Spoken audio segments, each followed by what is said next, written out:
warahmatullahi wabarakatuh. Kembali berjumpa dengan saya Herz Bono Arif. Seperti janji saya semula, saya akan mengupdate untuk perkembangan terbaru berkaitan dengan dukungan PKS terhadap Anies Baswedan ya. Karena Partai Keadilan Sejahtera itu akhirnya secara resmi menyampaikan dukungan kepada Anies Baswedan untuk menjadi baca pres, bakal calon presiden pada Pilpres 2024. Sikap resmi PKS itu disampaikan oleh Wakil Ketua Majelis Syuro PKS sekaligus anggota tim kecil Koalisi Perubahan Muhammad Sohibul Iman di Bandara Soekarno-Hatta Cengkareng pada Senin malam ya, pada tanggal 30 Januari 2023. Jadi belum lama saja, belum lama berselang. Sohibul mengumumkan itu setibanya dia di Bandara Suta setelah menemui dan mendapat pengarahan dari Ketua Majelis Syuro PKS Salim Segaf Al-Jufri yang kini tengah berada di Istanbul, Turki. Baik, saya buka dengan Assalamualaikum warahmatullahi wabarakatuh. Selamat malam, salam sejahtera untuk kita semua. Rekan-rekan media yang saya hormati, dan juga yang terhormat Bapak Dr. Sohibul Iman, Wakil Ketua Majelis Syuro Partai Keadilan Sejahtera, dan juga merupakan anggota dari tim persiapan Koalisi Perubahan. Di mana Pak Sekjen Partai Demokrat, Pak Joko Rizky, kemudian juru bicara Partai Demokrat, Mas Ferkati, dan juga Mas Putih dari KSP PKS.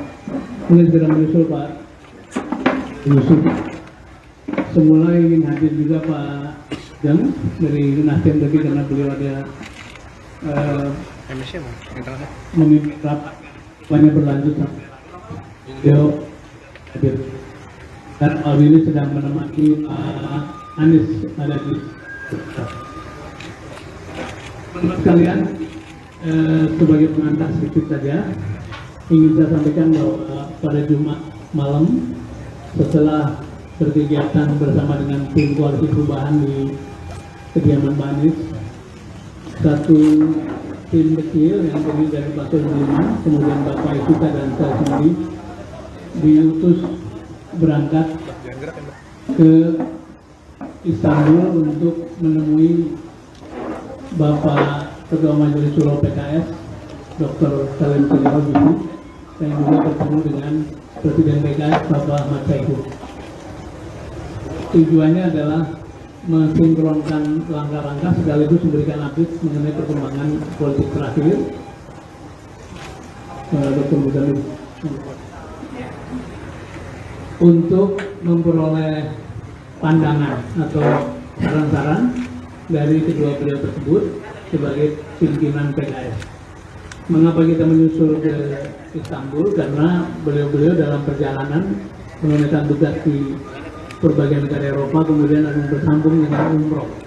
Sementara kita merasa bahwa baik kalau komunikasi lebih awal, karena itu kita susul, dan alhamdulillah pertemuan berlangsung baik. Dan malam ini kita mengundang rekan-rekan untuk mendengar penjelasan dari Wakil Ketua Majelis Syuro mewakili pimpinan Partai Keadilan Sejahtera mengenai keputusan yang telah diambil oleh Partai Keadilan Sejahtera berkaitan dengan dukungan atas pencalonan Bapak Anies Baswedan sebagai calon presiden dalam pemilu 2024. Nanti setelah Pak Sohibul Iman menyampaikan penjelasan, boleh ditambahkan Pak Muzamil, tapi juga mungkin nanti mohon Pak Sekjen memberikan respon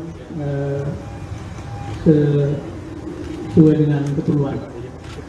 Untuk pertama silakan Pak Dr. Sohibul Iman menyampaikan penjelasan. Terima kasih Pak Sudirman Said dan juga itu yang beberapa para wartawan dan media sekalian yang sudah hadir di tempat ini untuk bersama-sama kita mengikuti konferensi pers ya, yang dilaksanakan oleh tim kecil koalisi pendukung Pak Anies Rashid Baswedan untuk menjadi baca pres di 2024. Rekan-rekan media sekalian, Seperti kita ketahui bersama bahwa situasi politik tanah air itu terasa makin dinamis, secara khusus terkait dengan masalah pencapresan untuk Pilpres 2024. Secara khusus lagi ada perhatian publik yang cukup besar dari masyarakat terhadap cikal bakal koalisi partai-partai pendukung Bapak Anies Baswedan. Pekan lalu kita semuanya bersama-sama mengadakan kegiatan atau pertemuan di rumah atau di pendopo Pak Anies Baswedan hari Jumat tanggal 27 Januari 2024. Dari perkembangan situasi yang ada, kami sangat merasakan adanya dinamika harapan atau ekspektasi dari publik terkait dengan terbentuknya koalisi pendukung Bapak Anies Rashid Baswedan sehingga mencapai angka di atas presidensial threshold 20%. Partai Nasdem dan Partai Demokrat sudah menyatakan secara eksplisit organisatoris bahwa mereka mendukung Bapak Anies. Muncul beberapa pertanyaan kepada PKS, sekalipun jubir-jubir PKS, dan juga saya tegaskan pada hari Jumat yang lalu bahwa PKS hadir di dalam tim kecil itu menunjukkan bahwa PKS mendukung Bapak Anies Rashid Baswedan. Tetapi awak media dan juga masyarakat masih banyak yang bertanya-tanya kapan PKS akan melakukan pernyataan eksplisit organisatoris tentang dukungannya kepada Pak Anies sebagai Capres 2024. Saya bersama dua teman lain, Bapak Al-Muzamil Yusuf dan Bapak Pipin Sofyan yang ada di tim kecil ini, tentu terus mendengar, memonitor, dan menyerap berbagai aspirasi, harapan, ekspektasi masyarakat terhadap koalisi ini dan secara khusus tentu terhadap PKS. Tim kecil ini tentu bekerja berdasarkan mandat yang diberikan. Kami tidak bisa melampaui mandat yang diberikan kepada kami. Karena itu tentu kami bertiga tidak bisa menjawab pertanyaan kapan PKS akan secara eksplisit organisatoris mendukung Bapak Anies, kecuali kami harus berkonsultasi dengan lembaga pemilik otoritas yang bisa menentukan hal tersebut. Dalam hal ini adalah Dewan Pimpinan Tingkat Pusat, yang mana pada dasarnya DPTP ini merupakan Badan Pekerja Majelis Syuro PKS yang diketuai oleh Ketua Majelis Syuro Habib Dr. Salim Segaf Al-Jufri. Karena itu kami terus berkoordinasi dan berkonsultasi dengan DPTP secara khusus dengan ketuanya yaitu Bapak Habib Dr. Salim Segaf Al-Jufri. Nah, terkait perkembangan hari ini pun pertanyaan-pertanyaan yang menyangkut masalah dukungan eksplisit organisatoris PKS tentu saja harus kami konsultasikan kepada beliau.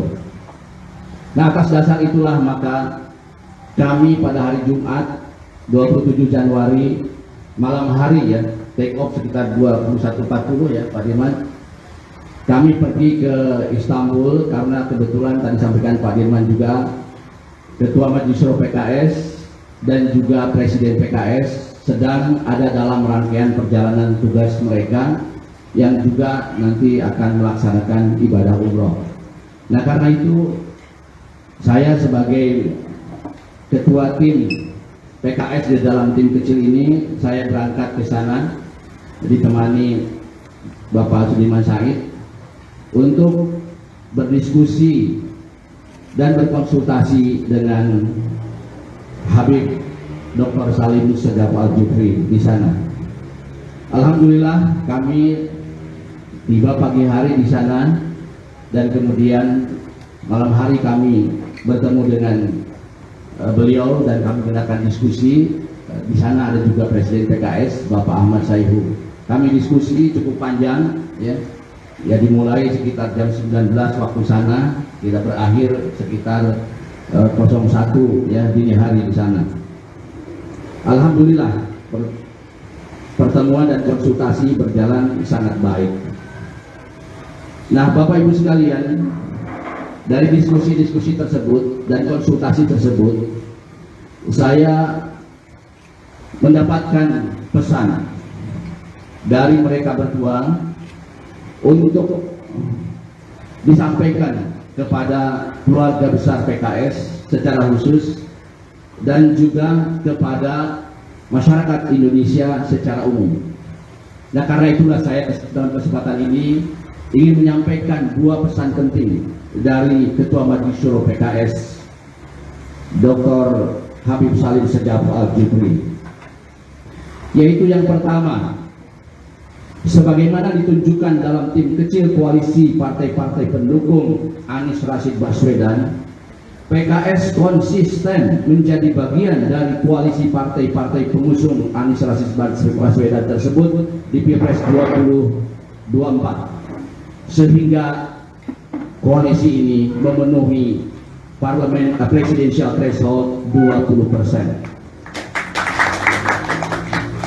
Kedua, PKS akan menyampaikan dukungan eksplisit organisatoris kepada Bapak Anies Rashid Baswedan sebagai Baca Pres 2024-2029 pada rapat Badan Pekerja Majelis Syuro PKS yang bersamaan dengan rapat kerja nasional atau Rakernas DPP PKS pada tanggal 24 Februari 2023. Meskipun demikian, tidak tertutup kemungkinan akan terjadi percepatan sesuai dengan dinamika politik yang berkembang, terutama setelah Ketua Majelis Syuro PKS dan Presiden PKS kembali ke tanah air pada 3 Februari tahun 2023. Informasi penting ini segera kami bawa ke tanah air pada kesempatan pertama. Oleh sebab itu kami tadi berangkat pada flight pertama dari Istanbul jam 2.40 take off, ya, atau waktu Indonesia jam 6.40. Alhamdulillah kami baru tiba jam 18.30 di tanah air ini dengan lancar dan selamat. Kami ingin pesan penting ini segera diketahui oleh masyarakat secara luas, sehingga memberi kejelasan tentang sikap politik PKS dan tidak lagi menimbulkan pertanyaan-pertanyaan atau spekulasi-spekulasi kemana arah dukungan PKS di Pilpres 2024. Untuk itulah kami sampaikan kepada awak media pada kesempatan pertama kami tiba di tanah air, yaitu saat ini di sini di Bandara Internasional Soekarno-Hatta. Demikian yang bisa kami sampaikan kepada seluruh masyarakat Indonesia yang kami cintai dan kami banggakan. Mohon maaf jika ada hal-hal yang kurang pantas.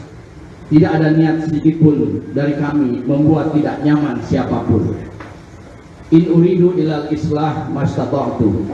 Tidak ada yang kami inginkan dan kami rindukan selain kebaikan-kebaikan bagi seluruh rakyat Indonesia sekuat kemampuan yang kami miliki. Saya mohon kepada Allah Subhanahu wa taala, Tuhan yang Maha Kuasa dan Maha Pengampun. Wallahu a'lam bishawab. Wassalamualaikum warahmatullahi wabarakatuh. Dengan pengumuman PKS, maka Anies Baswedan ini menjadi baca pres atau bakal calon presiden pertama yang sudah mengantongi tiket memenuhi persyaratan karena didukung oleh 3 partai, yakni Nasdem, Demokrat, dan PKS. Ketiga partai itu masing-masing memiliki Nasdem ini 59 kursi, kemudian Demokrat 54 kursi, dan PKS 50 kursi. Total jumlah kursinya 163 kursi, sudah melampaui syarat minimal presidensial threshold 20% dari jumlah total kursi di parlemen. Saat ini di parlemen ada 579 kursi, jadi untuk memenuhi syarat 20% itu dibutuhkan setidaknya 115 kursi. Dengan begitu, ini memenuhi ambang batas pencapresan.